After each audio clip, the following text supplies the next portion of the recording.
Hmm.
Interesting.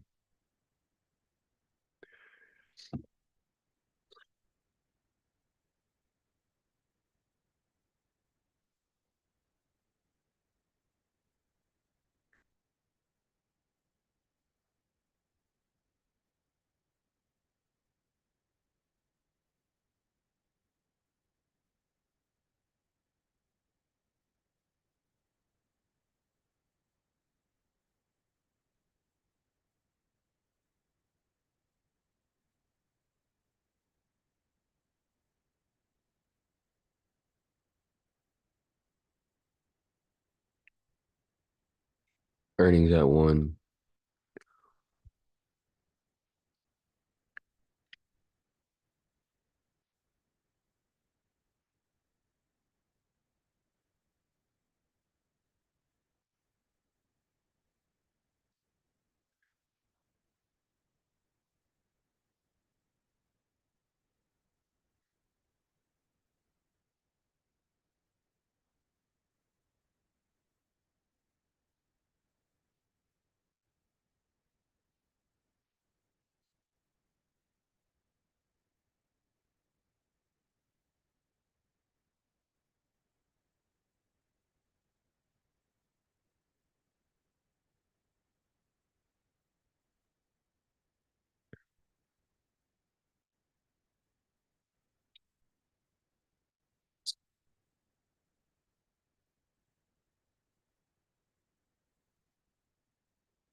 5:30. Good morning, good morning, good morning. Top of the morning live. What's going on? I'm in a trade right now on UJ.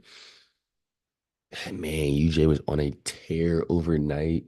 Um, and as I think about that, right, UJ gets a lot of help from the London or from the Tokyo session. So I have to keep that in mind on my entries in the morning because, when I'm trading gold. Right. Normally, when I was trading gold, in the New York session is kind of when I see the volatility and that movement start to waver, and and then goes into another phase, like a manipulation or an accumulation phase, post New York session. But what I have to keep in mind is that Tokyo session, that is the major trading session for the yen, right? So if the yen is already showing weakness and then the market opens for, and more traders, investors, um, there's more money flowing into the yen on that side of things, and they're still showing weakness, right? That's just going to support whatever current position that we had on our UJ chart. So I have to keep that in mind. That's an adjustment that I just need to make because from my entry point from yesterday, right? First of all, I had my take profit set at 151.5, and I ended up closing early, right? I ended up closing early.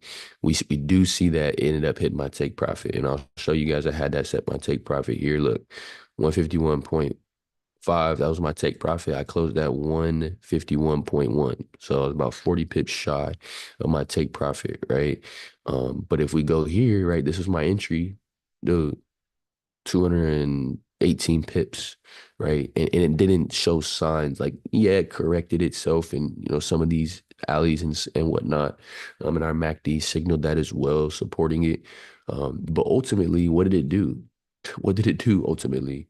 It filled this inefficiency, this orange box right here. It filled that entire orange box, right? And so fair value gaps, inefficiencies in price, imbalance. You'll hear me refer to that orange box as those three terms. Um, and they all mean the same thing. So FVGs, fair value gaps, that's just what most people use. Like that's what most people refer to it as, most traders. Inefficiencies in price action. I just like that terminology because it explains exactly what is happening. Like there's an inefficient level of price, whether we're overbought or oversold. And then imbalance is just a shorter term for inefficiencies in price, right? So just follow along when I say that type of stuff. But this fill is just money. It's just money. And especially because it was supporting our trend, right? And you see we have this inefficiency down here, right? But this doesn't really support our trend. This is I have it here to signal that there is some imbalance within this level, but this doesn't support our trend, right? Um, so that's just that was so clean when I woke up and saw that. I was kind of kicking myself, but then I had to remember it's just an adjustment that I need to make because I'm used to trading. I'm used to the New York session, providing all market movement because, like I said, gold and whatnot. But that's not the case, especially when we're dealing with UJ. So I'll just keep that in mind. I'll make the adjustment and I won't do that again. Yeah, slowly moving towards, one of those just a little longer term trader. I like to, of course, get in here and scout my entries and, enter on the 1 minute, 5 minute, analyze 5 minute. But at the end of the day, like I can see my trade through to the next morning, right? Because I'm gonna get help from my Tokyo session. I'm gonna get help from my London session, right? And so really all I need to do is set a few alarms, have a trailing stop in place so that, overnight when I'm sleeping, I don't, get just completely just demolished from anything, from any random price movement. But um just fundamentally right now the yen is struggling. The yen is struggling fundamentally. So I'm gonna hang my hat on that. I don't think it has, or maybe not say I don't think. Um, Yeah, I'm just gonna leave it there. Yeah, I'm just gonna hang my hat on the yen struggling, the dollar gaining strength. Um, so yeah,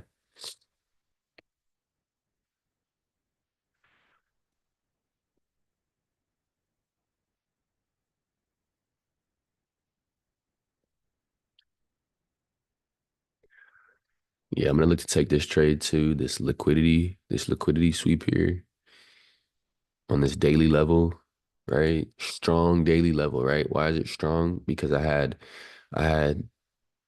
a decision making level left here, candles one, two, three, right? Sellers came back, left me that candle, giving me another decision making level, right? And then also leaving that liquidity there, right? So I like that sweep there about 155 and some change. We'll call it 155.3. I also see this decision making level up there with what's also lying above. Now that we've filled that area, what's lying here? It's actually not lying. It's really telling us the truth of what Price wants to do.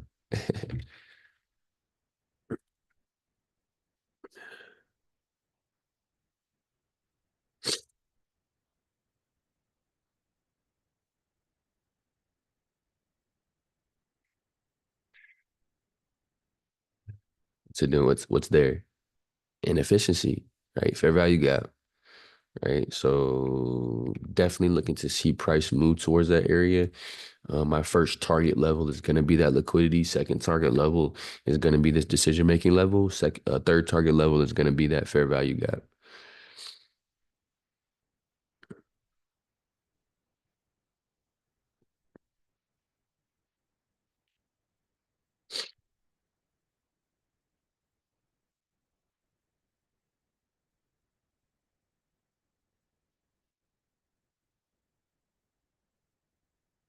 Shout out to MACD, man. This MACD is such a gem. Um, as we had look at something like this, right? You know, this correction, slight correction. It just resembles with the volume. Like this whole move, it's not like we just got domination from buyers, right? Sellers had chances to step in and they did step in. It's just at the points when they did step in, like let's take this for instance. This point when they stepped in, look what's going on with price, right? They stepped in only to put us, to have us start moving sideways, right? They didn't have enough strength to push us down. And even the times when they did push us down, right? It resembled they had some more strength than, previous, right?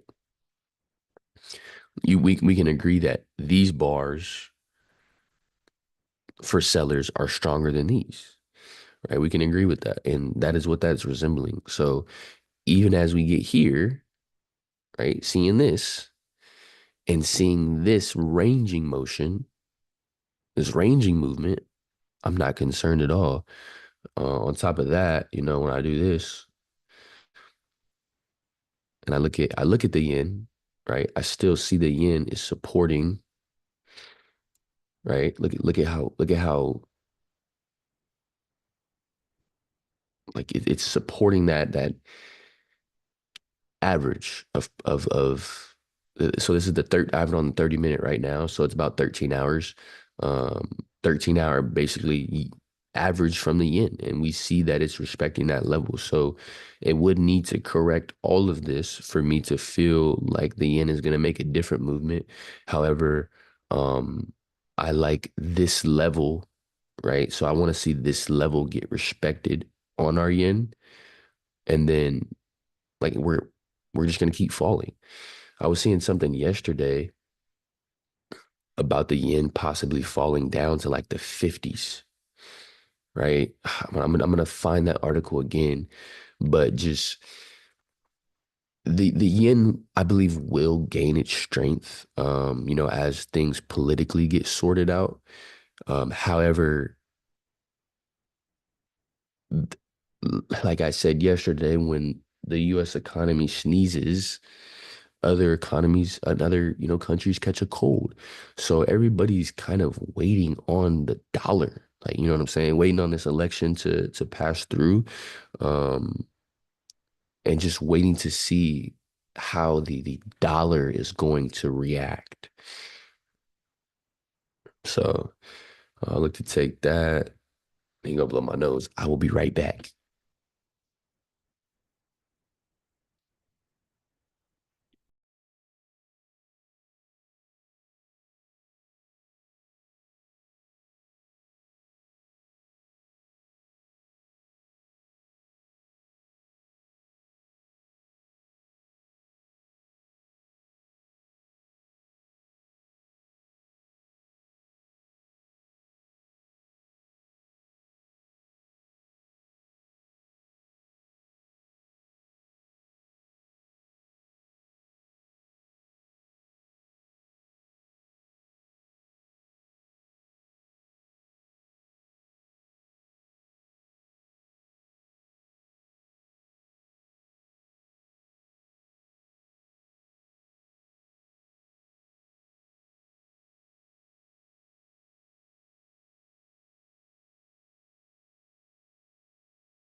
Still love this entry. I'm noticing these orders that are being built up here. Price to return to liquidity areas. Getting some downward movement now. And respect to on the yen, we're getting some slight upward pressure. My stance remains the same. Let's see, news in an hour, so hour and nine, existing home sales. Consensus is that it's improving. So, anything above the consensus, is bullish for the dollar on either one of these. So I'll analyze that. Finvid is still on fire.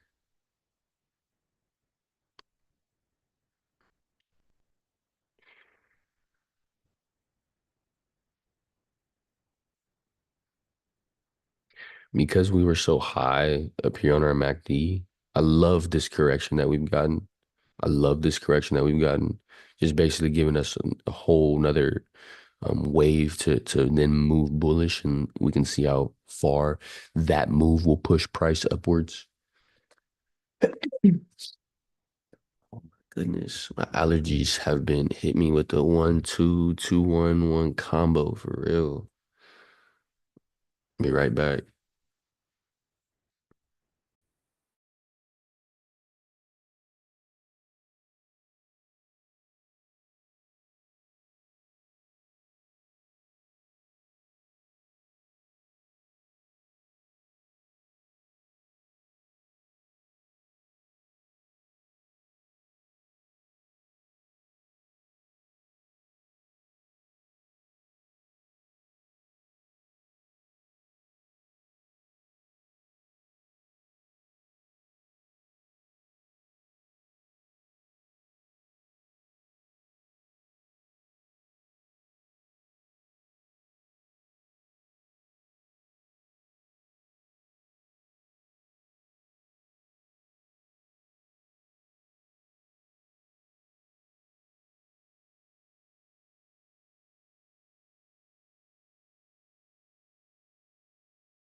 Don't mind me. I'm just finishing my last kiwi, just the world's greatest fruit.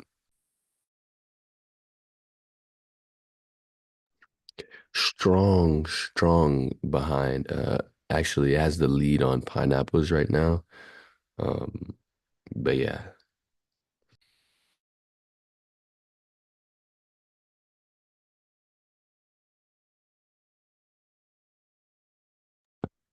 I'm gonna talk about what happened on this move in just a second. Or actually, I'm gonna build a story of what I think happened on this move in just a second. Because, of course, I don't actually know. Um, but I can build a story around what happened. Um, yeah.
All right, all right, all right, all right, all right. All right. So let's talk about what's going on right now. Let's talk about what's going on. Let's see what's happening. All right. So the yen maybe showing slight movement upwards, slight bullish pressure. Um, Not super concerned about the yen, to be completely honest. Not super concerned about the yen. As I'm looking at this, right, this move right here, the reason why I had marked this line, right, I had marked this line for two reasons. Reason number one, was because it was a decision making level, right? It was a decision making level. If we look left to get right, right, I see this right here. That's decision making level. Candle one, two, three, boom, and right on that level, right? So if we just slide this, I saw this level, right? And now this was almost decision making level, but not completely how I want to see it as far as just cosmetically. But I still like this level because of this here. But then the main reason I also marked that level was because we had this inefficiency, right? This inefficient price action here. So it was just an area for price to come move towards, given that it has been on a tear, right? And like on this movement, this is really like the only part of this bullish movement where you didn't see any bear step in. You know what I'm saying? Like on this movement, you had small, bearish wicks sometimes, and you have these wicks, right? Good bullish move, right? A little bit of correction. Good bullish move, a little bit of correction. But here it was just straight buyers dominance here. Even like in this move, even though it just trended up, there was still, some pressure with these wicks indicating that sellers tried to push price down. They just could not hold it there. Right. And so I saw this after we moved on this decision making level here. I saw this. I said, okay, that's a target for price to go towards. And then can we move away from it? Right. So what I wanted to see happen,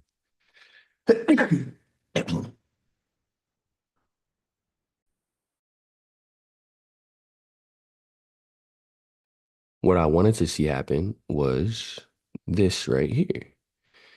Right. So if it moved down to that level, boom, and then bounce off of that level because it would have filled that inefficiency in price right there on that bounce down, and then move back upwards because as I mentioned, we have these orders building up. Right.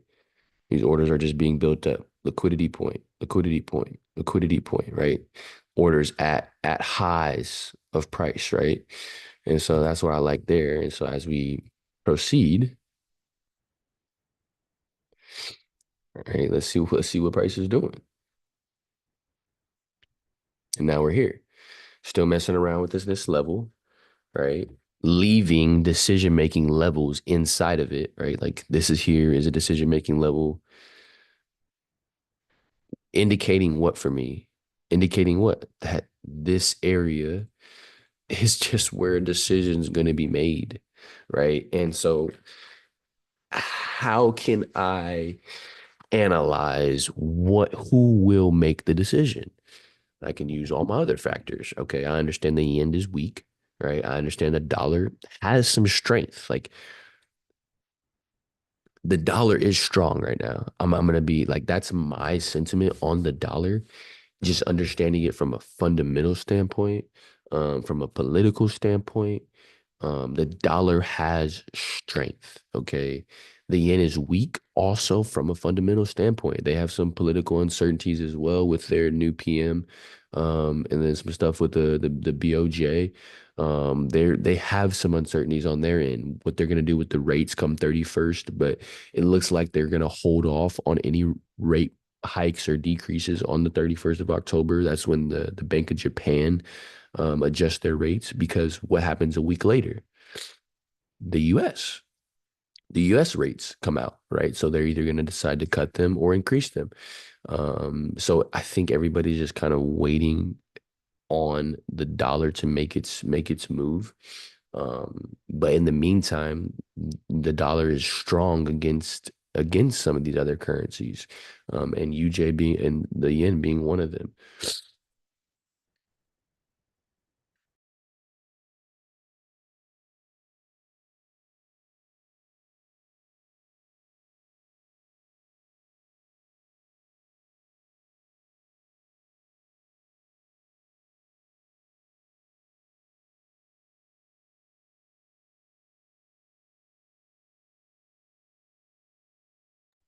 So I like this movement that I'm getting here, considering that sellers haven't played a pivotal role in this movement. So like it's just kind of like, when the kid on the basketball court, doesn't really play much.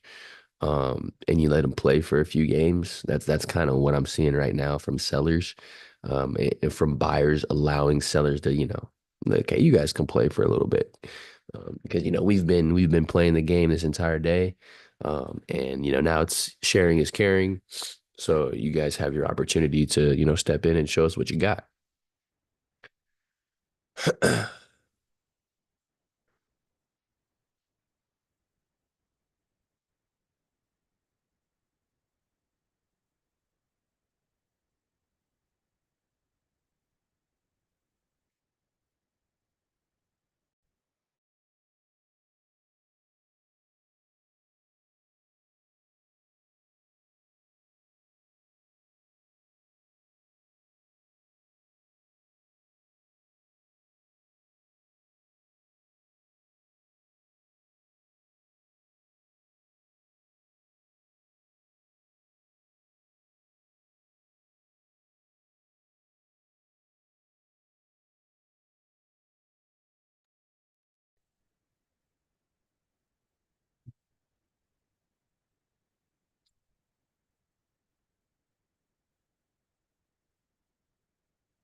Michelle Bowman. Michelle Bowman, Fed official, is giving a speech right now. So we'll see just if I wanted to see if I can pull it up. It said that I could, but clearly it's not on their YouTube live. Excuse me if clearing my throat and my nose. It's that time of the year where, season is shifting and allergies are putting me in a corner.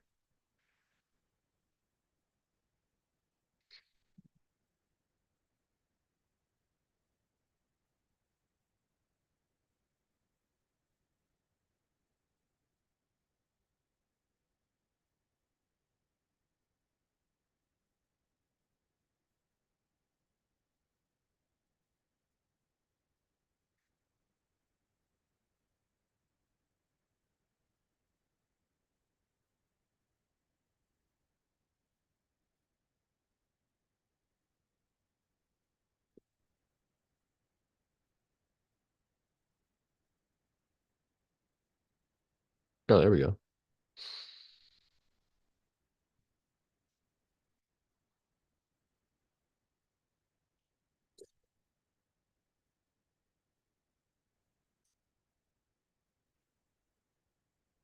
They're showing this on Teams? What on planet Earth? There's no way they're showing this on Teams. Please sign in. This could be a request. Oh, got my freaking ladies. Hold on, man. They're showing this on Teams. This can't be real.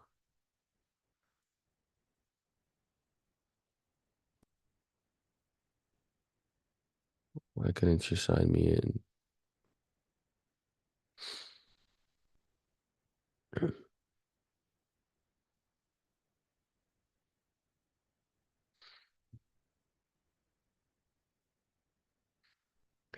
Actually really interesting. This is on Teams.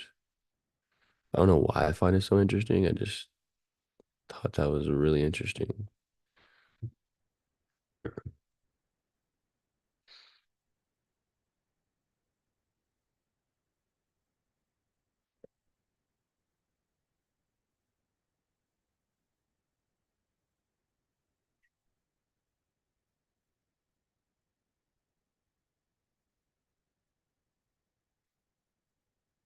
Mm.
Let's share my audio on this.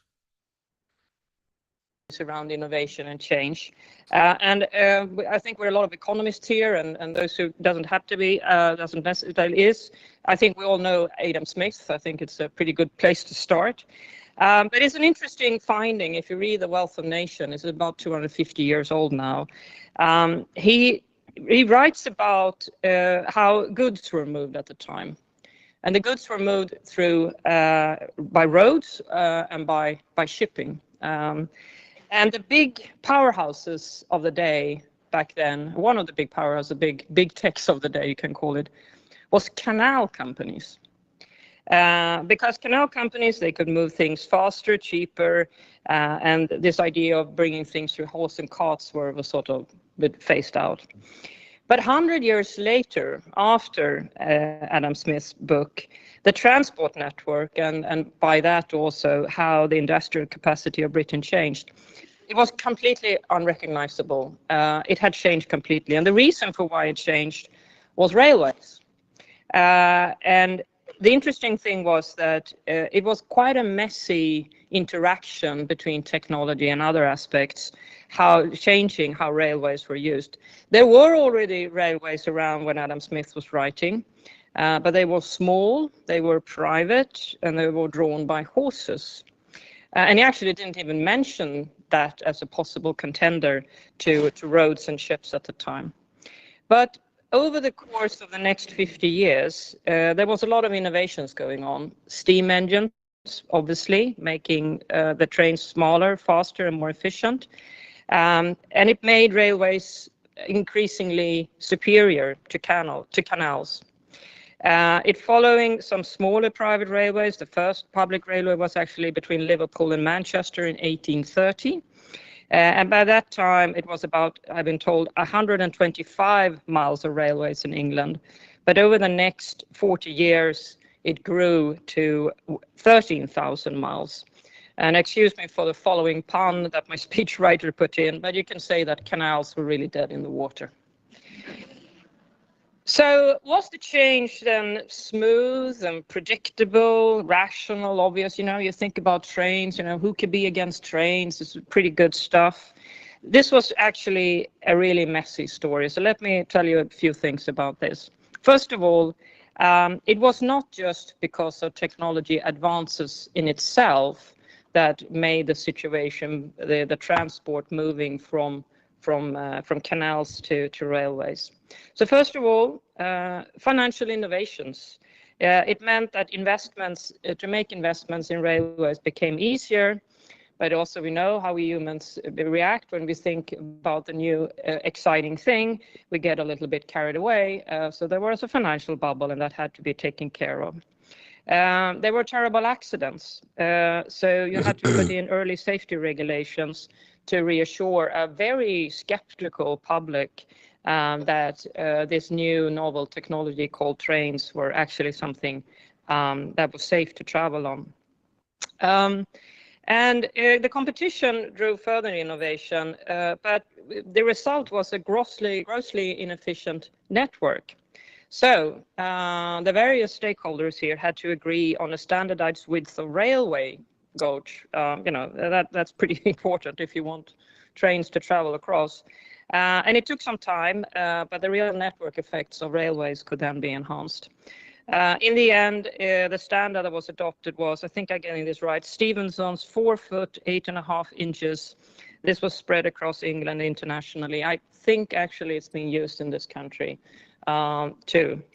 But why am I then telling you this story about railways, what happened in England many hundred years ago? Well, I think I've said this many times beforehand, history has a lot of lessons. But I think also it's a good example of how technology changed and how it sort of changes in a bigger setting. Well, do we then see any parallels to where we are today? Well, important is that railways just didn't sort of win overnight, because initially they were much less efficient than canals. Interestingly also, canal owners, they saw this coming and they put up a lot of resistance. And the economics prize Darren Acemoglu in his book about power and progress that was published, I think, last year, has a fantastic story in his book about how the canal owners sort of ganged up against Stephenson and others around us. So vested interest is not a new feature. Also, investments, I think, played a significant role. Safety regulations, so that people wanted to use it. Obviously, a lot of battles around standards.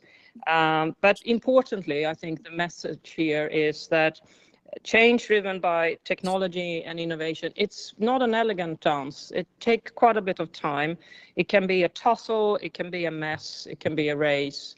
But eventually, things usually land, and we can harvest the upsides and the value of that.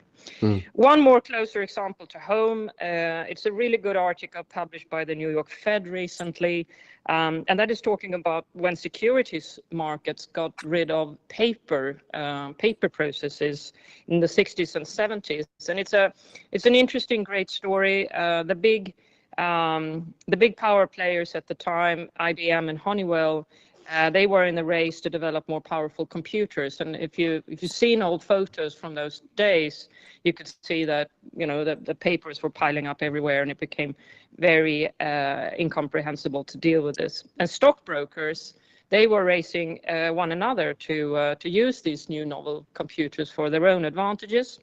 And interestingly, the winners of this race went on to dominate security markets for decades afterwards, because not only did they manage to make the transition themselves, but they also bought out failing houses that could not operate these computers as well as the winners could. And the digital infrastructure that was created as a result of these tussles in the 1960s and 70s are actually the ones that we use now. Faster and I'm sure safer, but still basically the same principles. And they are also the same infrastructures that we now see experimenting with things like tokenization. And maybe we are on the cusp of a changing system again. So why does central banks need to understand issues around change? Well, almost all industries have regulations of various kinds. It's about ensuring safety, competition, transparency. But finance is a world that has something that sort of planes, trains, and automobiles does not have. Then that is central banks. And I think we have sort of all agree that central banks need to care about innovation and change. But let me just give you my views on these things. So first, this is important for monetary analysis reasons. Setting interest rates so that prices are stable, you have to understand what's going on in the economy. And innovation, we know, can have a large impact on how economies operate. And AI is the most recent example, but certainly not the first. Digitalization more broadly has and continue to have fundamental impact on not only how we do our daily lives, but also domestically and in the global economy. I think we are still haven't seen the full consequences of this. So for effective policy making, central banks really need to understand where things are heading. So understanding and follow what's happening in the tech space is important for making sure you make the right calls when it comes to monetary analysis. Central banks also care about innovation because they have an oversight role. And I know this differs in different parts of the world. You can have what sometimes is called full service central banks, which is... All right, I'm done with that. My boy Q, what is good, man? What is good? Well, they're in the airport. Just got through custody and shut myself down. In Had a little flight Aeropuerto. yeah, but it had a little flight from Montreal over to Toronto to Phoenix. I think that was a Okay. 2 hour layover. Service been good, right?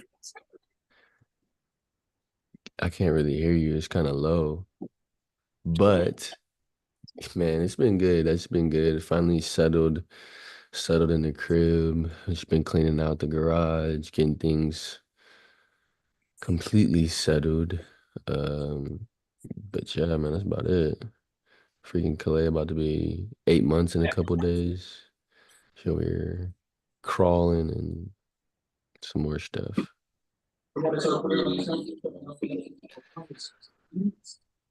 But I was just watching that. That was Michelle Bowman, one of the Fed officials. It's funny because that speech was on Teams. I was like, who likes this speech on Teams? They're live, like, because I couldn't find it on the reserve website or the YouTube, and it turned out to be on Teams. So, uh, but yeah, just kind of was seeing what this news folder was about right here, and that was that speech, and then we got existing home sales in about 30 minutes. Took a trade earlier this morning when I got up. Um, but since then, I've just been sitting here watching price. How was the trip though? It was good. It was good. Is it still pretty low? So, You said what? does it sound pretty low to Yeah. me? But I'm gonna make a little move real quick. Let me see All what right. I'm here. Uh, as we're seeing, price corrected heavily against my entry. But the reason I like this so much is because of all of these consecutive bearish candles, similar to how we had these consecutive bullish candles. However, the reason I like these consecutive bearish candles is because it's supporting our trend as far as going back upwards. You know what I'm saying? Like we have to fill those areas. We don't have to, but high probability that we do fill those areas. Just considering once again, just fundamentally with the yen, right? And so when I think about why did it move down here? What target areas did it have down here to move, push price all the way down to this point? And we just can look for wicks. Like I just look for wicks because those are the points where orders are built up. Like in this phase right here, right? We just have these orders just being built up. It's an area where price was accumulating, right? So orders were being built up right there. What did price come do? Move right below it, take out all those orders, right? And let's see how far we move downwards. 152 and some change, right? Even like this point here, even when we started to range a little bit on this point, wicks left, look, little bit of liquidity there, right? So I like that. I like price moving back upwards. This is kind of exactly what happened yesterday on my entry. I entered, price moved against my position, but left the inefficiency behind. Price moved to that inefficiency and then ended up moving me into profit. Um, so considering we have news in what time is it? We have news in 34 minutes. Existing home sales. They already, forecasters already believe there is an improvement in existing home sales month to month and I don't know what this one is. Hold on. Because that one's month to month. What is this on the year? Let's check Finviz. Finviz is still on fire. So that's another confirmation that we love to use. So earlier this morning in the Discord, I posted, and by the way, this Discord is ceasing to exist really soon. Um, but this morning started at 1.25, and even through this correction, right, we're still sitting at 1.24, right? So what is that telling me? That's telling me that sellers aren't as strong as they appear to be. Kind of like that mirror. You know how in the mirror it says this object in this mirror is closer than it appears to be, right? On the other side of that, sellers are not as strong as they appear to be. Um, so existing home sales at 7. So I just look for the consensus. I look for the actual to be stronger than the consensus. That's what I want to see, because I know that's going to give us some bullish movement for our dollar. However, the market really doesn't care what I want. So, but let me see. Existing home sales, the closure. So what is this over the year? Okay, what is this one measured in? Oops, same one. You said what? Can you hear me a little bit better? Yeah, can hear you a little bit better now. I also had my volume down, so that was probably part of it. I have these. I put these like the AirPod cases on, like these AirPod case. So I think Yeah, that was kind of like skewed some of the I sound a little bit. see. The AirPods are actually kind of weird right now. Air AirPod case. They need to come out with some of those for the damn earbuds so my shit stops getting so dirty.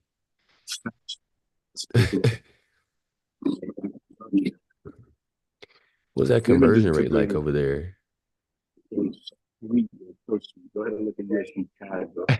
I'm about You to see the go dollar. look, bro. You see the dollar. Yeah, I got 130, basically 138 on 100. So 100 US dollars was 138 and some change Canadian. So Oh my it's gosh. a What little day bit did of you leave? shopping. Wednesday. Wednesday. Yes, sir. That's actually this is a live example of the conversion rate. So you left for Canada on this day, right? And we see that since that day, the US dollar to the Canadian dollar is more valuable. So it's actually that's so fire. Yeah, it's nice. Get a little bit of shopping. Yeah, it was cool, man. It was a cool trip. Montreal's a beautiful city.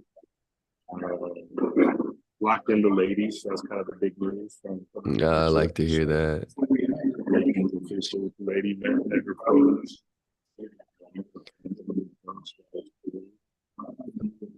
And you had a birthday, man. So that man, that was hey, we call that a successful trip. We call that a successful trip. That is for sure a win. Conversion rate was more locked in the lady, birthday, another year. Man, I love that shopping. That's what I'm talking about. That's what I'm talking about. Right back to No. work. Huh? Right back to work. Yeah, right back to work. Right back to work. Nah, I Yeah, feel you, man. as far as the training goes, I'm sick. Sick. You said what? Left. I said I'm sick. I'm not that sick. But I'm a Oh, little just a bit. little under the weather. No. Sick as far as trading goes. Oh, Not sick. I say that being dramatic. Not being a beginner when it comes to psychology and the way things go.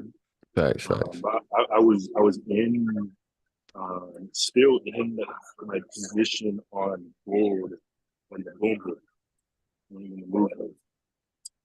So I'm drawn down about when and it's funny because I was playing the dollar move.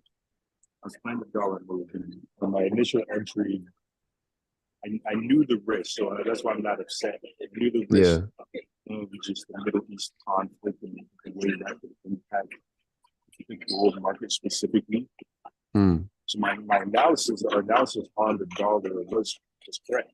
It was correct. I was in a short position, Hmm. anticipating the dollar increase over the next week and some change, which happened.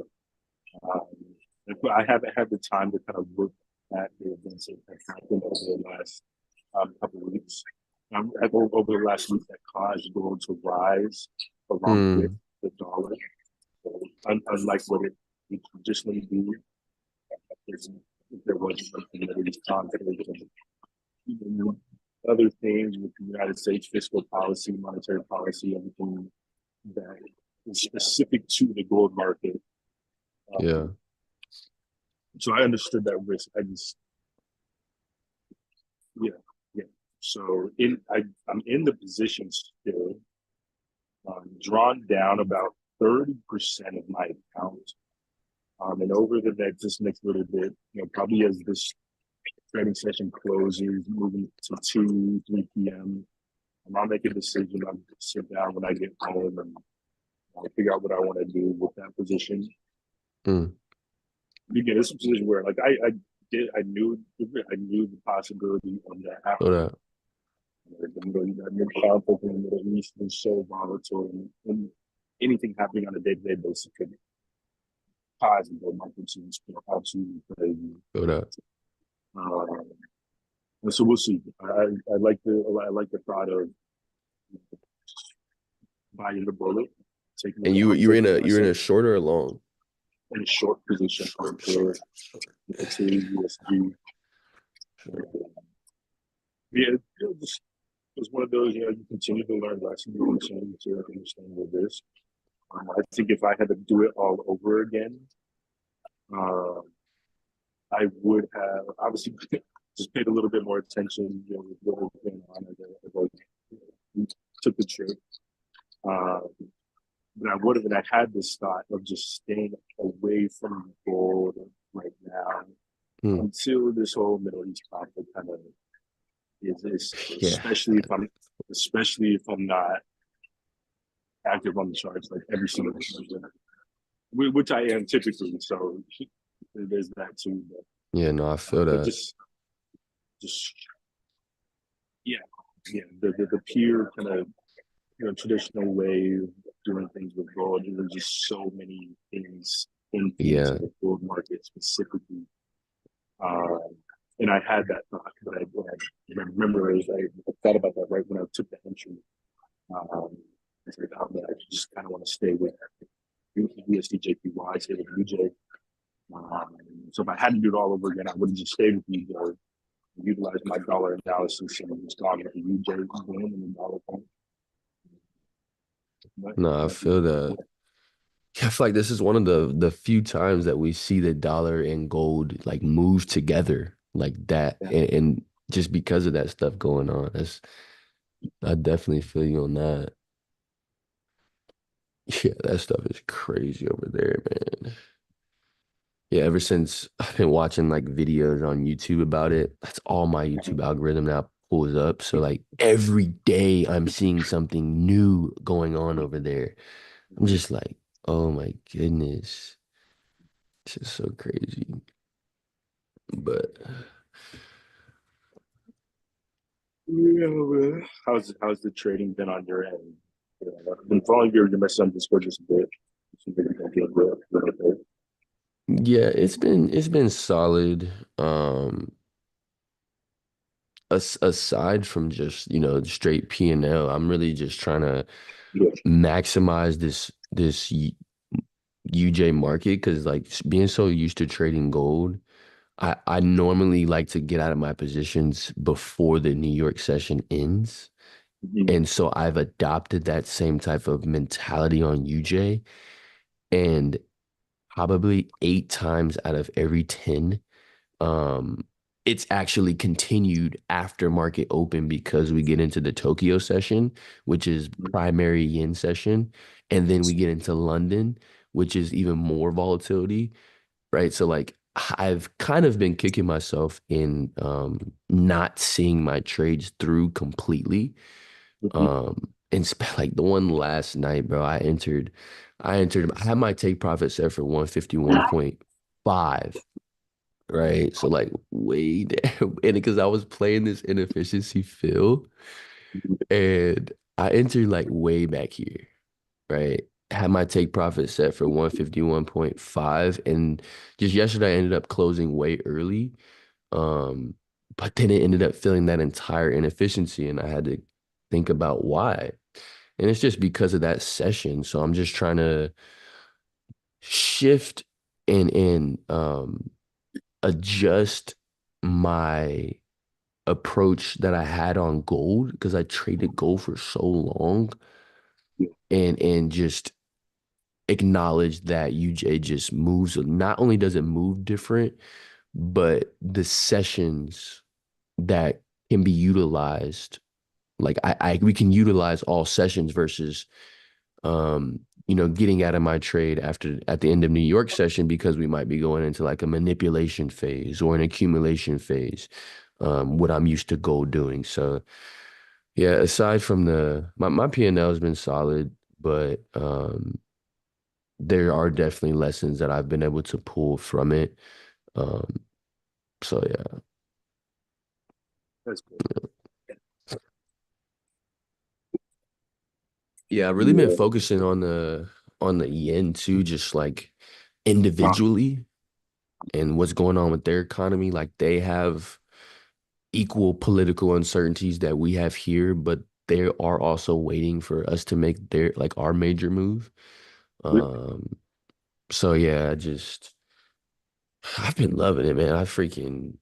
These charts have never felt clearer, like as far as like the clarity I have when I like even from like a technical aspect, fundamental aspect, just a lot of clarity over these last, few weeks, honestly. Utilizing Matif, just Matif is is a gem, especially when we get to separate the yen. So I've been using that a lot more than I have been in the past. And then seeing this news unfold and like, understanding consensus versus actual, we've really seen that over the last few weeks. So yeah, pretty much. I was able to put some more funds in my account, so I upped my lot size from 0.01 to 0.02. So now I'm trading 2,000 units of currency there. Um, so this is actually my first trade I taken on 0.02 because yesterday I didn't realize that the volatility was so not the volatility, but I just had forgot that I, adjusted my account size. Um, so yeah. Yeah, it's all a beautiful process. You said what? It's all a beautiful process. Yeah, for sure. How we're approaching it is really trying to grasp. Like we're trying to grasp a lot of different things as far as our knowledge base, as far as the gold market, the yen, European politics, Japanese politics, let alone freaking the United States politics, monetary policy, fiscal policy. That's a lot, bro. That's a lot. But what's nice about a lot is DXT comes in for long time Facts. time. Now, just the way we're approaching it, bro, it's just so perfect. It's so spot on. Yes. But I think it's the best thing we can do for the longevity and success of our children. Yes. So yeah, through Yeah, all and these something struggles, through all these little mistakes, man, you just have to appreciate it all because we're approaching it the right way. We're doing it facts. the right Yeah, and I've had to kind of like slow down in a sense because I was about to start trading GJ. I was about to like start adding a few more different pairs. way. Yeah, And I'm just like, all right, let's just actually just really hone in, on just one market, right? Because once I start analyzing those other pairs, naturally I'm gonna start pulling up the pound news, and I'll be looking at Great Britain pound news, and I'm beginning into their month, and it's just gonna be that rabbit hole of things. Um, so no, yeah, to your point, VXT is definitely in full effect right now. So still in this trade as we are approaching this news here in 19 minutes.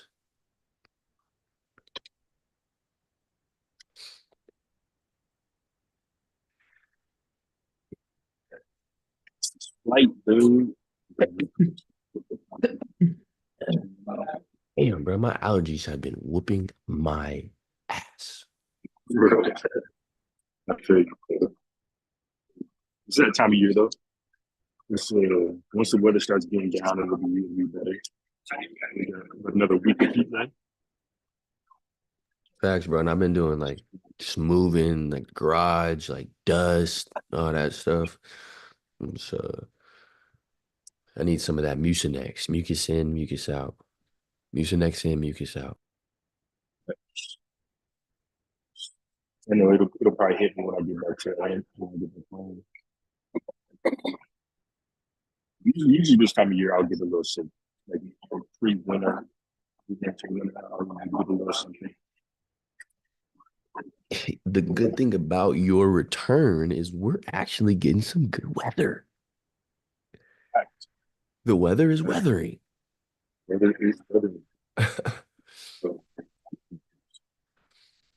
How was the weather out there? What's the temp like? it was perfect. I played it perfect. So it was around. It got to about like low 50s at night, and during the day it was probably like high 60s.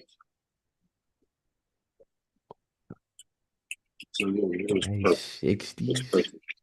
That is the perfect weather. Yeah, and I like to.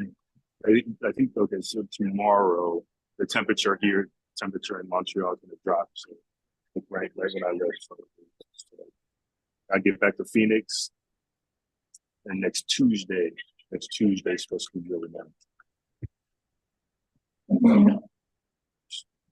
and we're doing okay.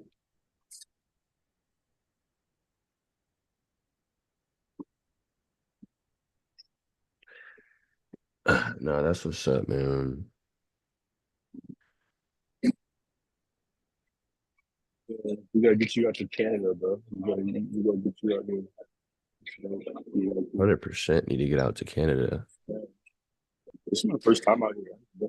Uh, I'm gonna just look on the chart prior to it. I'm just gonna see if we're at all-time highs or where we're at. And based on that, we're gonna go when the US Canadian dollar is at a low. Yep.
We got news in 15.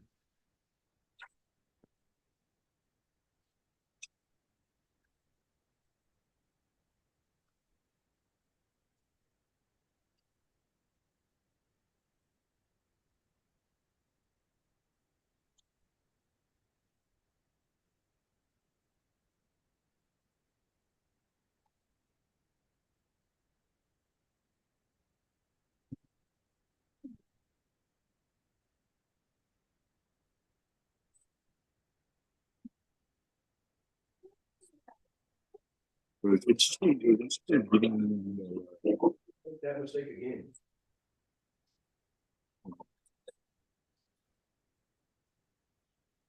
it's interesting to kind of get my ladies. We talked about the election a little bit. It was very interesting to kind of get the Quebec and the Canadian perspective on that. I thought that was really interesting. Yeah, what does she have to say about it?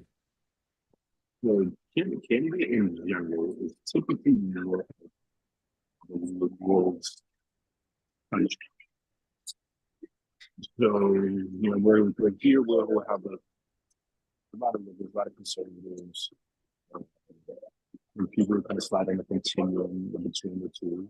Mm-hmm. So most people are like almost like smack dab in the middle, I feel, in the States, where in Canada, people kind of slide a little bit more to the liberal side of things, just in mind. So Mr. Trump, former president, potentially next potentially president, President Trump. I'm generally like, but the perspective that she had is very, very particular to propaganda that we've come to realize through our research and understanding economics and understanding and the great what's really going on in the real issues in the States. I think the liberal media marketing has kind of dominated the Canadian Quebecers' perspective on the United States politics, which I thought was very interesting. That is. We had a really good conversation about it. I was going to vote for her. I told her, and I won't put that on live, obviously, but yeah. No, that's interesting. So it's kind of able to like kind of she's able to kind of like see through all the like nonsense in a way. no, so not really. not really Oh, with the it, other side of it. I happening understand. with yes.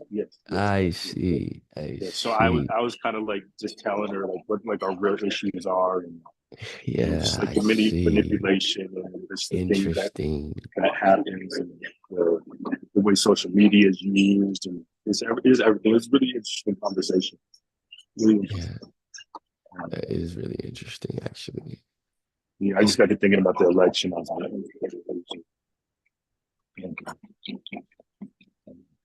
As Price, real quick, man, this is just the innate structure of the market, just the nature of the market. I want to show this real quick. We talked about consecutive. Look at those. Look at all those bear candles. Bear, bear, bear, bear, bear, bear. And then what do we get? We get clean fill of that area. Clean fill of that area takes out that inefficiency, supporting the trend. That'd have been a beautiful inverse VXT play that I did not take because I'm still in a trade. But one thing I will say I've been really happy about in my approach is not over trading and just really sticking to, if I'm in just sticking to, my 3 trades a day. If I don't love it, I don't take it. I've taken 1 trade in a day. I've taken 2 trades in a week, and I've been okay with that. So,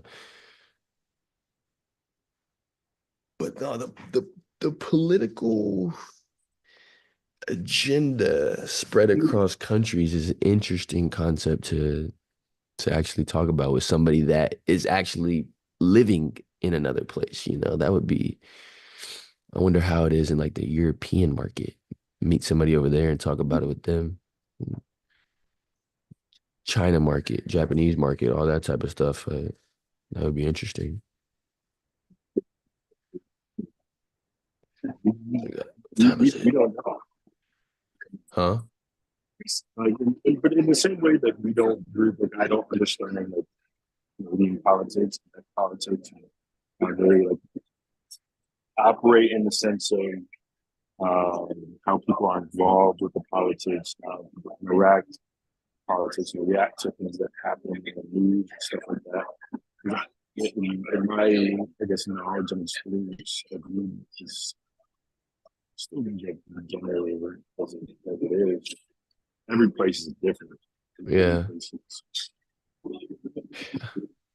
everyone's kind of view and outlook and involvement is different depending on where you're at.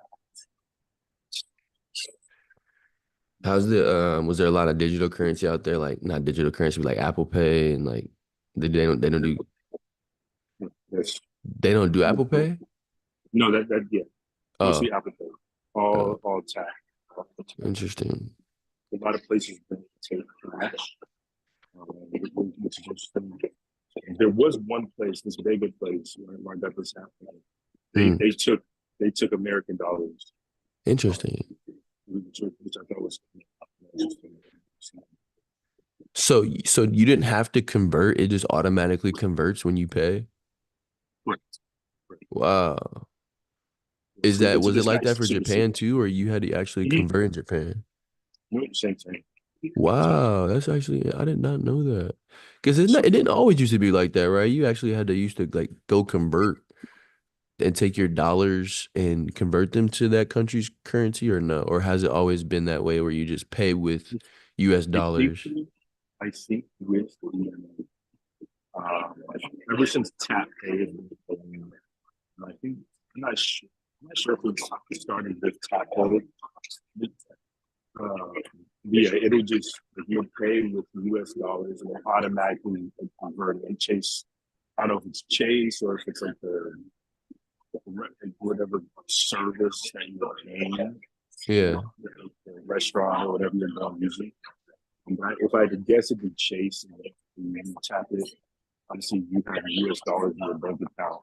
I mean, it automatically converts it. So Yeah, if I was, that's interesting. so like I bought, I bought this jacket. It was like 130 Canadian. And so like when I get the notification on my phone, it says CAD like 130, just like how you get the notification when you Yeah. then you go to your account and it'll be $100 that was taken out of Oh, your account. interesting. Hey, that's actually dope. That is super dope. Yeah, I gotta experience the international travels, man. Got to experience that. And Canada, if you got Verizon, international, Canada and Mexico's included. So Well, I was wondering because I didn't like when I went to Japan, I got yeah, the international. So like when I landed here, like my service was working. I yeah. turned it off because I didn't want to. I was like, they're they're trying to You could set have me up. asked me. I'm gonna have. I know I should have. I don't know why I didn't think about it. I was like, damn, my phone bill was about to be 300. Okay. So I used my lady's hotspot. We had Yeah. Wi-Fi at the spot, so it was fine. Nah, I was man, like, Canada, you right, good. You right, so, good. yeah. Unlimited. That's funny. I do. I'm gonna get to my gate. I think Yes, I'm sir. boarding in about 5 minutes. So I'll hit you when I land. I'm gonna be working tonight. Yeah, I get back into town about around noon, Okay. so I'll hit you around then. Yeah, just hit me. I'm off today too, so I'm gonna be doing some work as well. So we can get on the same page with see where we're at with things and see where we gotta go. If I do, we'll later. All right, bro. Have a safe flight. So,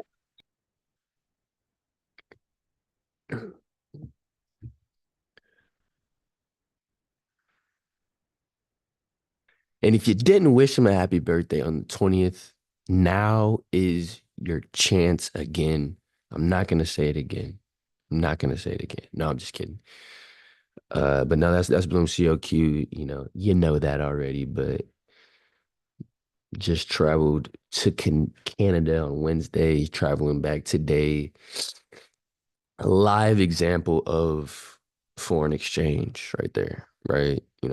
Purchase something in Canadian dollars, and as you heard, pulled out of his bank in US dollars, but at the conversion rate that it is supposed to be at. Um, and just think about how we can utilize that, right? You know what I'm saying? Like, think about if, you wanted to travel to Japan, right? And you looked at this chart and you said, now's a good time to travel. It's September 16th, right? Your Japanese, your dollars to yen is that much more valuable, right, than it was at the beginning of, at the 16th by the end of your trip, right? That's just a hypothetical example, but um it's something that is definitely a lot more um excuse me.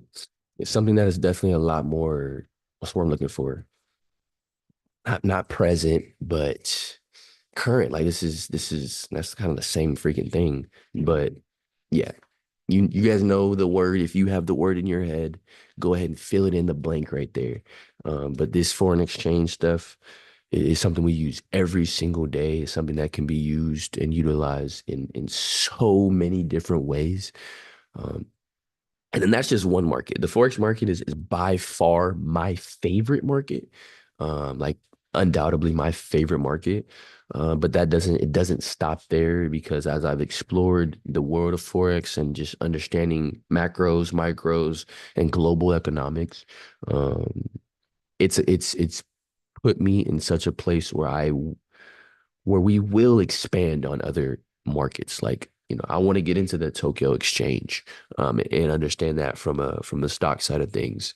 Um, just so many different ways, right? We talk about bonds and securities, but for right now, we can utilize just one. Like with understanding volume times time, don't have to rush. We don't have to force. We don't have to do anything like that. Right. Because one thing I do know, and I can say this because you guys know yesterday I was talking about being conscious of our language that we use, right? And especially when we're talking about the market. But one thing I can say, I know 100% sure this market's not going anywhere. None of these markets are going anywhere. Okay, so VXT volume times time. The longer we do a thing, the better we get at that thing.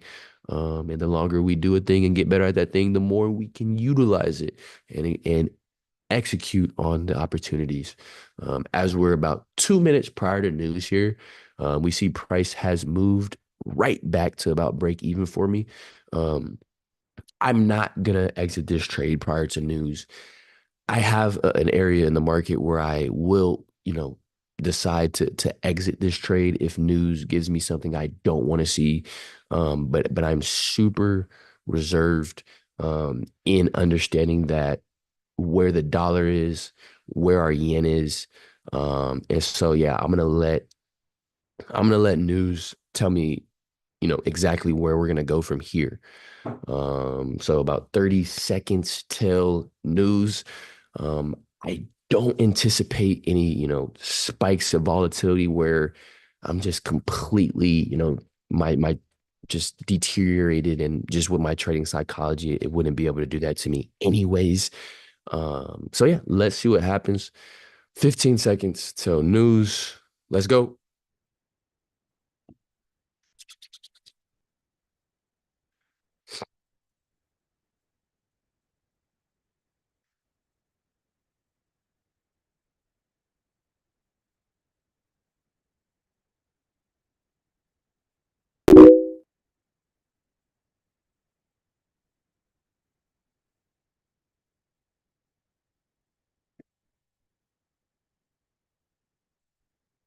All right, existing home sales just slightly under its consensus, but month over month, just over its consensus, right? So s- really balanced, right? Pretty balanced there if I from what I'm seeing, right? So I'm okay in this entry. I still like this entry. There's some inefficiencies right in this level that I can see us filling right now if it wants to, right? Feel that, maybe bounce back off that level, right? Same level though, same level that it's utilizing, right? There's a reason why I have that marked up. Same level it's utilizing. Price has been in this area, right? Utilizing decision making level number one, decision making level number two, right? Which was generated here and here, right? Utilizing those levels just to play within those boundaries. Um, and as we've seen, even when over here, right? Even on this, consecutive bullish candles, right? And then we filled that level. Consecutive bearish candles, and then we filled that level. Consecutive bullish candles. So that's why I'm not doubting that it's going to fill that level. But if it doesn't, then it doesn't because it's done enough balancing of price action. You know what I'm saying? So let's see what happens here. Check our dollar.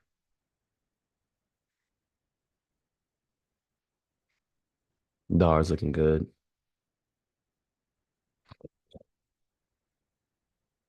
I'm not sure the difference. I haven't been able to pinpoint the difference between um, existing home sales month to month and existing home sales. Because they're both telling me that they're reading the month. They're reading the month. Like this one comes out every, let's see, October, September. Yeah, it comes out every month. The closure of mortgage is typically closed 30 to 60 days. Okay, so maybe this is what one's a little delayed because of the time it takes for the closing to happen. But if we look at this one here, okay, so they're both literally saying the same thing. Yeah, they're both literally saying the same thing. So I'm gonna look at this as really balanced for our dollar, because this was slightly above the consensus. This was slightly below the consensus. Um, so yeah,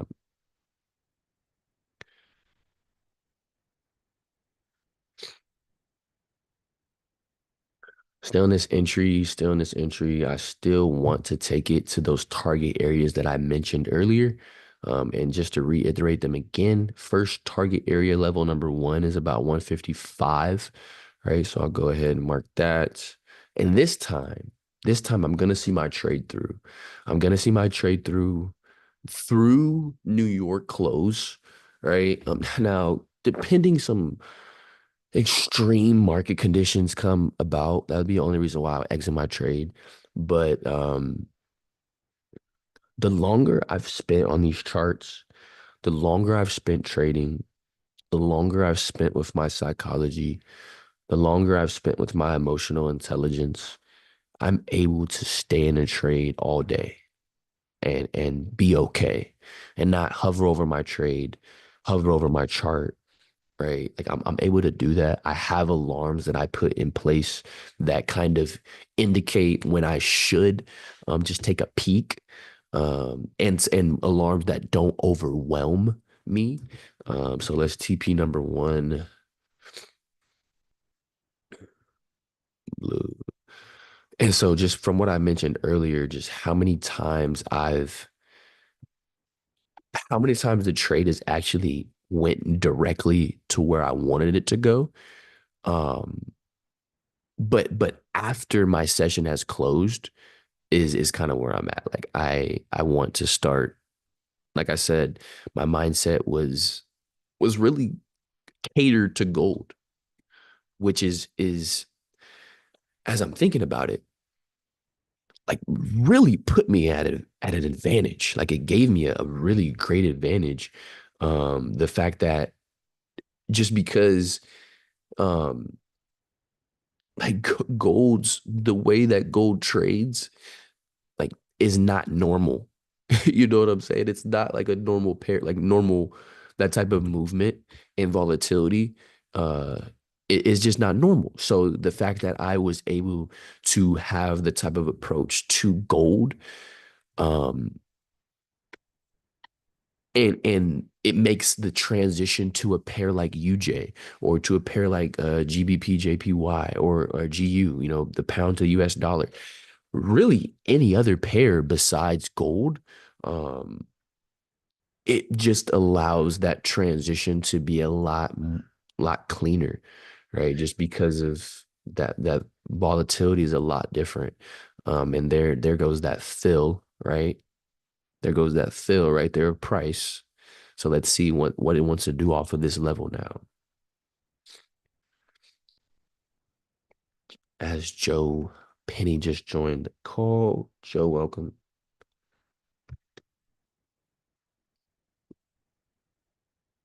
Let's check Finviz. Let me take a look at Finviz, see how that's acting. Refresh. And so look, Finviz, exactly where it started the morning at is what, oh, come on, Google. Come on. So exactly where it started the morning at 1.25, currently still sitting there at 1.25, leaving me really, really reserved again on this trade. And my current approach, I still like my take profit areas. So I'll look to take them to, like I said, take profit area number one. Where did they go?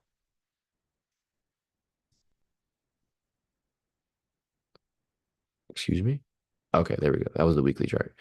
Take profit area number one. Don't mind all of this. It will all make sense if you went down to those lower time frames with me. Um, but take profit area number one, 155. Take profit area number two, 158. Take profit area number three, 161. We'll call it 161, and that would fill that final gap there.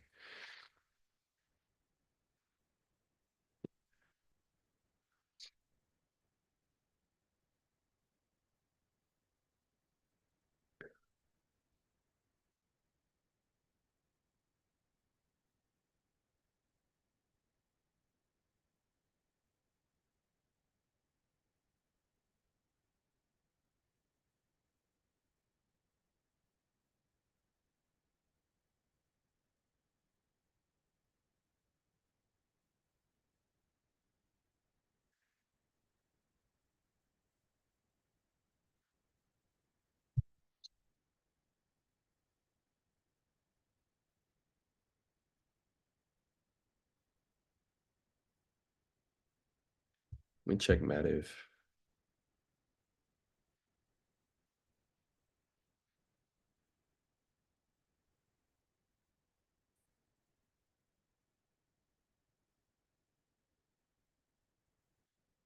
Well, it doesn't have my cloud up there.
All right, so I want to see our yen respect this level here. This 30-minute decision-making level. I want to see the yen respect that. Do have some news here in about 20 minutes. Gas stock exchange, crude oil. So it looks like we're getting some improvements from that as well.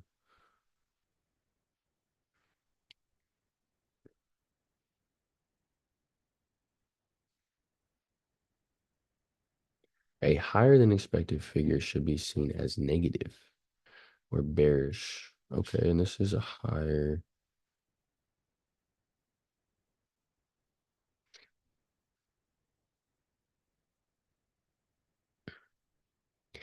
Yeah, so ideally with if I'm reading this correctly, with the crude oil stock, we want this number, if we wanted to support a bullish movement from our dollar, we want this number, our actual, to be lower than this number, right? So anything in the, below zero point 0.7 would be ideal, because as it reads here, a higher than expected figure should be seen as negative, while a lower than expected figure should be seen as bullish.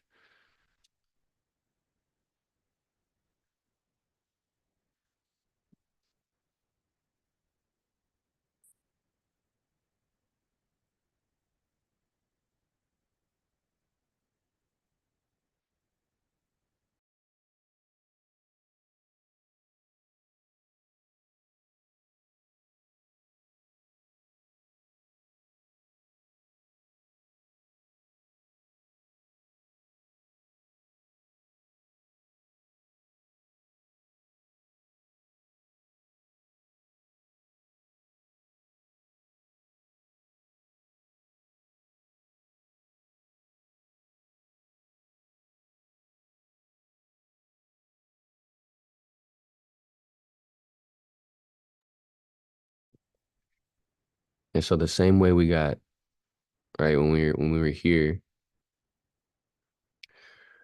right, inefficiency was created, right? In the same way we got that fill, right? What happened when it did fill? That's the thing. What happened when it did fill? It left inefficiencies behind, right? And so now all I do, remove that one because that one got filled. Let's create another one. And now there's another area that this would now support our trend, right? And so this is an area that I would want to get filled. However, when we fill this area, I don't want to leave any behind, right? I don't want to leave any behind. So I don't want to see consecutive bullish candles.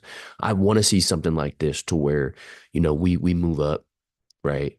And then we may consolidate, we move up, then we do something like this to where there's an equal distribution of buyers and sellers before we then take off, right? And if we look, liquidity is being built. This is an accumulation area. This entire area is accumulation.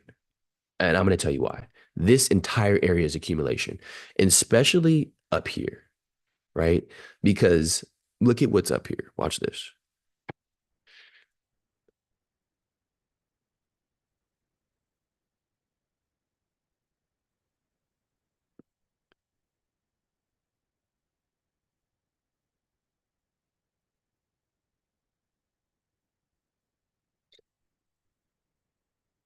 Look at that. Each one of these areas are liquidity pools. So it's like a pool of money. Each one of those areas have not touched each other yet, right? And that's so it's just a pool of money sitting up there waiting to get taken out, right? So, but the reason I like that area so much, like it going to the upside, because I can probably find the same thing on the downside as well, but it's just because it's supporting our trend. It's supporting our trend.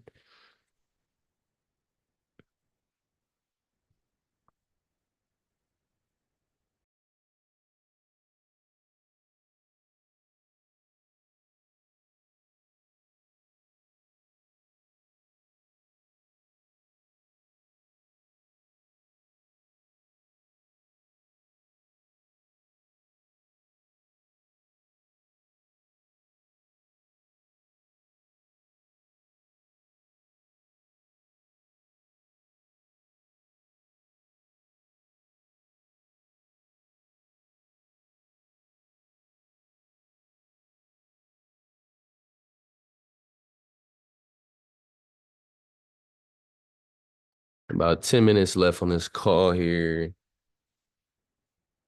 Still in my early entry from today. Rocket,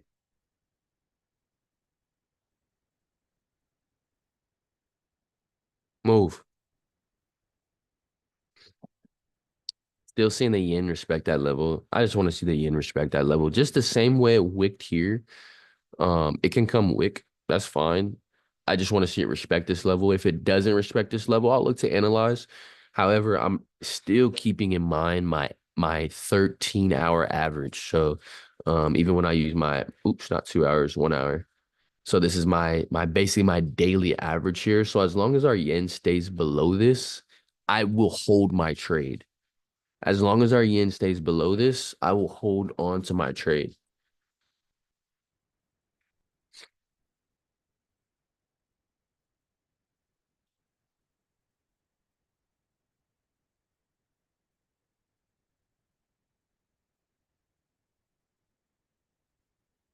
Mama, Leia, hey, Leia, come here.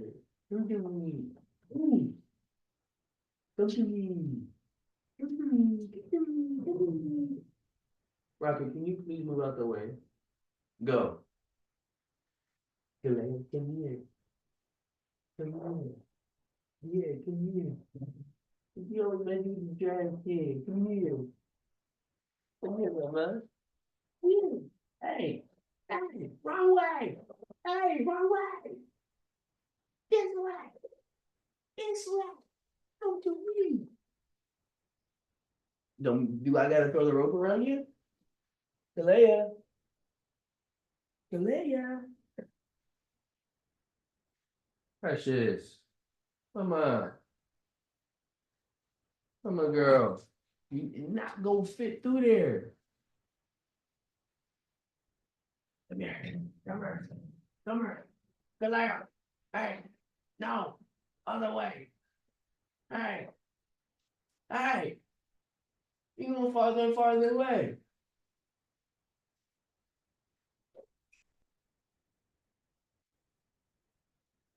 Yeah. You're so annoying.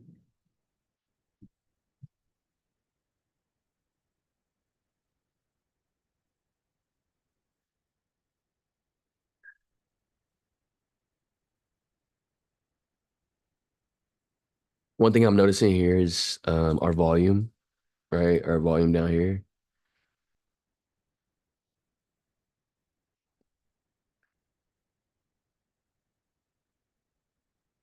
I like what I'm seeing there.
Pivot is still neutral.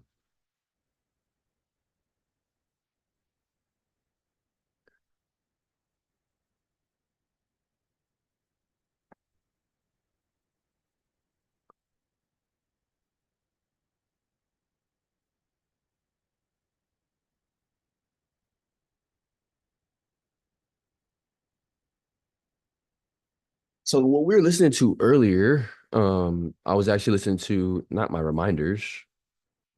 So to Michelle Bowman, she was talking, and I just want to shine some light on this. This is something that is really just about kind of like the digital aspect of currency, which we utilize trading in, without technology, they did it back in the day, but it would be a lot harder for us to utilize it the way we do, right? And so what she was talking about, was just like and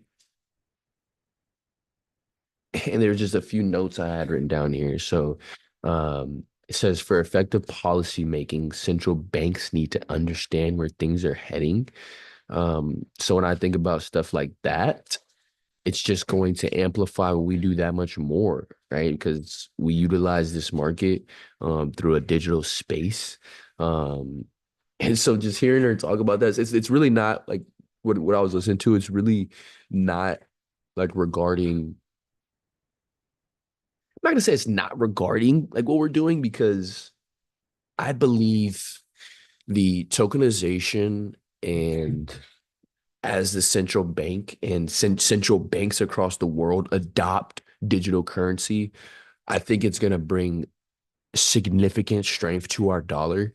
Um, I have heard of things surrounding Trump's presidency, if he were to be elected, about stabilizing our dollar to so pegging our dollar to a stable coin, um, and not pegging our dollar to a stable coin, but utilizing stable coins more. And I've made the comment in prior calls about Bitcoin basically becoming our digital gold, kind of how the way XAUUSD is the safe haven for investors. I can see Bitcoin being that, and somehow central banks adopting Bitcoin as that, but the U.S. making the first step to that. Um, so that I just kind of wanted to touch on that because it was interesting to hear that. It was the first time. First of all, that live speech that they had was on Teams. That just kind of threw me off guard. But the second portion of that is it was just interesting to hear her talking about the tokenization and AI that the central bank and the financial system has to take into account, right? And one thing she did talk about, which I can attest to, I've spent a little bit of time, with the blockchain, and how I get my money from my, from bank account to my trading account is utilizing Bitcoin, right? So I utilize Bitcoin, I send it to the address that it allows me to, like, I know how to transfer my money from US dollars to Ethereum or Bitcoin or XRP, or I know how to utilize that stuff. So the transparency is for sure there because everything's on the blockchain. Like everything's on the blockchain. And so when she said the integrity, safety, and transparency of the financial system, the blockchain provides exactly that. So it'll be interesting to see how financial markets across the world. But first, because as we know, when the US sneezes, other economies catch a cold. First, I want to see how the U.S. plans to adopt. So I'm going to kind of try to monitor those type of comments from different Fed officials, different analysts and strategists, on that. So she mentioned something too, that we're on the cusp of a changing system, right? And so stuff like that, those aren't soft words. Those kind of like that forward guidance, that we hear kind of projecting in the future for us, because they know stuff that we don't, right? And so rather than them just coming out and saying exactly what they want to do, kind of just providing that forward analysis on what could happen. So I'm still in this trade. And what do we get? An efficiency fill. There it goes again. It's almost like I'm a broken record, except I'm not broken.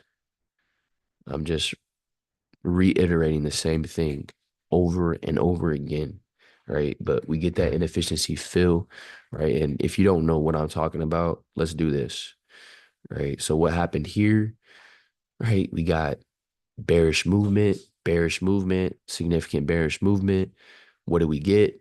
Turn right back around because we need to balance price out. What helped us do that? Our MACD told us that sellers had a lot of volume and a lot of strength here. That started to weaken. That started to weaken. That started to weaken, right? And then we filled. And now here we are. Still playing in this level. One thing I do like about this movement rather than this movement is there it is significant like consecutive bullish candles, but within those consecutive bullish candles you see wicks on both sides. What is that telling me? That's telling me that sellers attempted to push price downwards, then buyers pushed it up, and then sellers pushed it a little bit more down, and then we closed, right?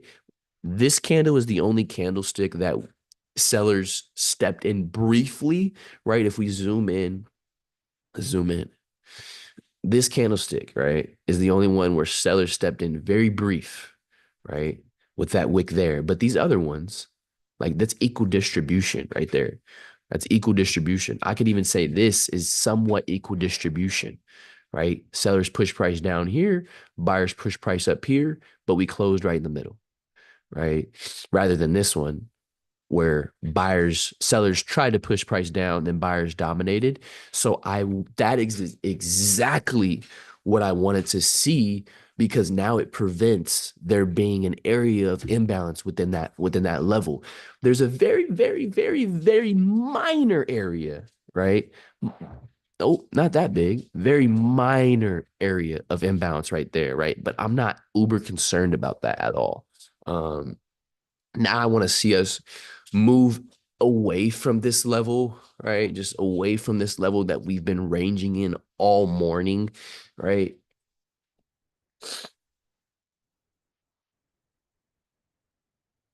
And for good reason, Like we took off last night. Yesterday, we took off through the night, through the morning, right? And so for good reason, we're ranging.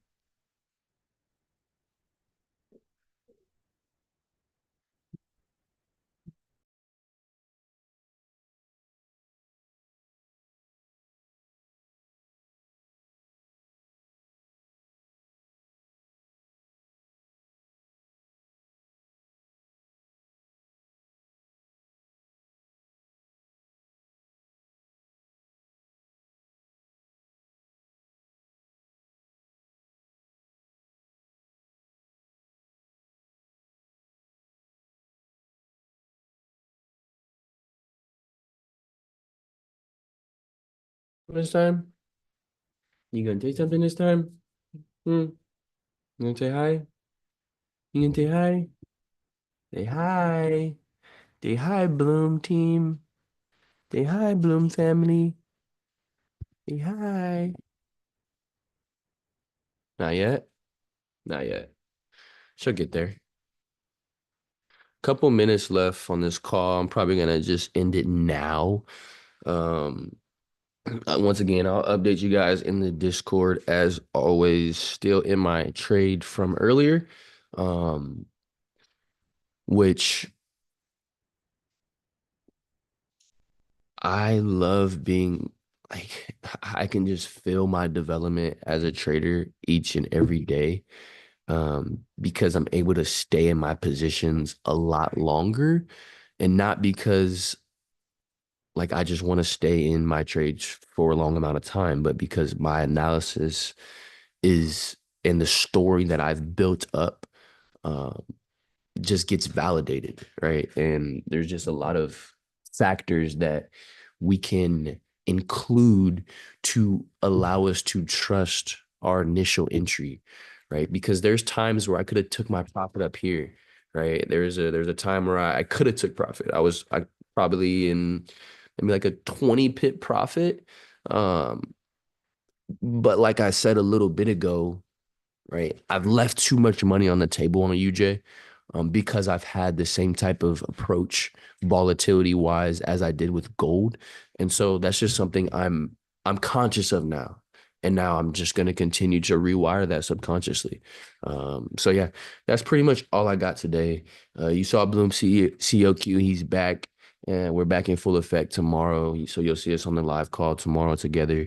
Um, but a lot of major updates coming in 1 week from tomorrow. Actually, 1 week from Friday. That's the first, right? Let me double check my calendar.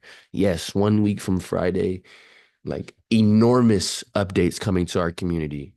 And the what we're looking to do with the trading space um is just magical in my opinion. So I think we're doing it the right way. We're approaching it the right way, and we're gonna bring it to you guys in the best way possible. So something we both care about much more than we care about just, making a buck. We care about, sharing this opportunity and conveying the message of this opportunity the same way we understand it, because it's the most powerful skill known to date. Like if you can find another skill that's more powerful than trading, I'm all ears. But I don't know of one. I don't know of one, and I don't think there will be another skill that's more powerful than trading. So yeah, pretty much all I got there. We got that slight inefficiency fill. That means we got some news from our oil. So, okay, that is actually worse than expected, which does what? A higher than expected figure should be seen as negative or bearish for the US dollar. And that was much worse than expected. Let's see, gas was a lot better than expected. So maybe that'll balance out our price there. Let me check our dollar. So not much influence coming from that news folder there. Um, so yeah, we'll see how it goes. Like I said, update you guys in the Discord. But other than that, EHM Trades, Bloom CEO Marcus. I am signing off. Joe Penny, appreciate you hopping on, and we will see you guys.